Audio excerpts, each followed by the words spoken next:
সারা ভারত যুব ফেডারেশন, সারা ভারত ছাত্র ফেডারেশন এবং ভারতের জাতীয় মহিলা ফেডারেশনের যৌথ উদ্যোগে আমরা যে একটা ইস্যু নিয়ে আজকে বিক্ষোভ প্রদর্শন করছি, এটা আমাদের সারা দেশে এবং বিশেষ করে রাজ্যে সবাই কম বেশি জানে যে সম্প্রতি দেরাদুনে ত্রিপুরার একজন কৃতি ছাত্র অ্যাঞ্জেল চাকমা এবং তার ভাই মাইকেল চাকমা, যারা দুজন এখানে পড়াশোনা করেন, তো ওখানে জাতি বিদ্বেষীরা অ্যাঞ্জেল চাকমাকে খুব বাজেভাবে অপমান করে।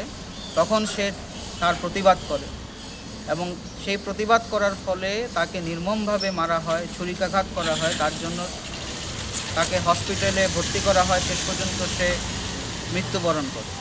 আমরা প্রথমেই এই তিনটি সংগঠনের পক্ষ থেকে তার এই নির্মম হত্যার নিন্দা জানিয়ে তার স্মৃতির প্রতি শ্রদ্ধা নিবেদন করছি এবং তার পরিবার পরিজনদের প্রতি সমবেদনা জ্ঞাপন করছি। আমরা আজকের এই বিক্ষোভ থেকে খুব স্পষ্টভাবে বলতে চাই যে এই যে সারা দেশে একটা ঘৃণার রাজনীতি, জাতি বিদ্বেষের রাজনীতি, ধর্মান্ধর রাজনীতি, এটা হচ্ছে বিজেপি আরএসএসের যে মনোবাদী তাদের দর্শন, সেই দর্শনেরই একটি প্রতিফলন।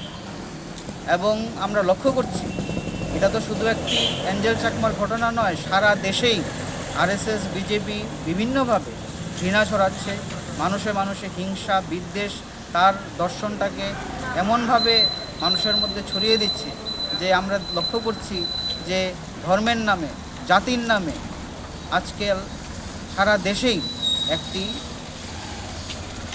ভয়ঙ্কর পরিস্থিতির সৃষ্টি হয়েছে এবং তারই প্রতিফলন হচ্ছে এই দেরাদুনে অ্যাঞ্জেল চাকমাকে নির্মমভাবে হত্যা করে। আমরা আজকের এই বিক্ষোভ থেকে এটাই দাবি জানাতে চাই যে অ্যাঞ্জেল চাকমার যে হত্যা হয়েছে তার যেন সুষ্ঠু তদন্ত হয়। কারণ আমরা দেখেছি অ্যাঞ্জেল চাকমার বাবার মুখ থেকেই আমরা শুনেছি, উনি একজন বিএসএফে কর্মরত চাকরিজীবী। আমরা লক্ষ্য করে দেখেছি উনি বলছেন যে দেরাদুনের প্রশাসনের যে পুলিশ প্রশাসন, ওরা প্রথমে এই হত্যালীলার কোনো এফআইআরই গ্রহণ করতে চাচ্ছিল। তো এখন আমরা দেখছি যে দেরাদুন সরকার থেকে এবং এখানেও রাজ্য সরকার থেকে যে একটি কম্পেনসেশন দেওয়া হচ্ছে পরিবারের কাছে।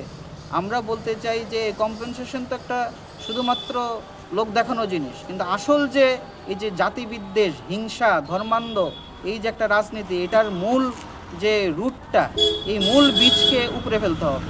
এবং এর বিরুদ্ধে আমরা মনে করি এই সমাজে সারা দেশে প্রগতিশীল এবং অসাম্প্রদায়িক লোককে একত্র হতে হবে এবং এই বিজেপি আরএসএসের মনোবাদী আদর্শের বিরুদ্ধে লড়াই করতে হবে এবং তাহলেই আমরা এই হিংসা ধর্মান্ধর এই বীজকে আমরা উপড়ে ফেলতে পারবো।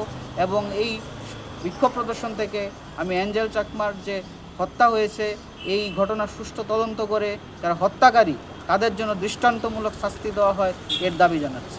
আপনার পরিচয়টা? বিক্রমজিৎ সেনগুপ্ত, রাজ্য সম্পাদক। আমরা এখানে এনএফআইডব্লিউ সারা দেশব্যাপী ম্যানরেগার নাম পরিবর্তন করে বিবিজি রামজি নামের যে ইস্যু, সেই ইস্যুতে আমরা বিক্ষোভ প্রদর্শন করছি। 2005 সালে ইউপি সরকারের আমলে বামপন্থীদের আন্দোলনের ফলে গ্রামীণ রোজগার যোজনা যে জায়গার শুরুবাত হয়েছিল, সেই জায়গাতে 100 দিনের কাজের গ্যারেন্টি ছিল। কিন্তু দুর্ভাগ্যবশত দেখা যাচ্ছে 2018 সালের পরে রাজ্যে বিজেপি সরকারের আমলে 100 দিনের কাজের জায়গায় 50 দিনের কাজও গরিব সাধারণ জনগণ বা গরিব মানুষরা ঠিকমতো কাজ করতে পারছেন না। সেই জায়গায় দাঁড়িয়ে এখন সেই নাম পরিবর্তন করে, সে প্রকল্পকে পরিবর্তন করে বিবিজি রামজি এই প্রকল্পের মাধ্যমে 125 দিনের কাজ দেবে বলে যে বিজেপি সরকার প্রতিশ্রুতি দিচ্ছেন, সেটা আদতে একটা জুমলাবাজি ছাড়া আর কিছুই নয়। কারণ আমরা এখানে আমাদের রাজ্যেই দেখতে পাচ্ছি বিগত দিনের যে রেগার প্রকল্প, সে রেগার প্রকল্পে 100 দিনের কাজের জায়গায় 50 দিনের কাজও ওনারা দিতে পারছেন না। গরিব সাধারণ মানুষের কাছে টাকা পয়সা প্রায় নেই বললেই চলে।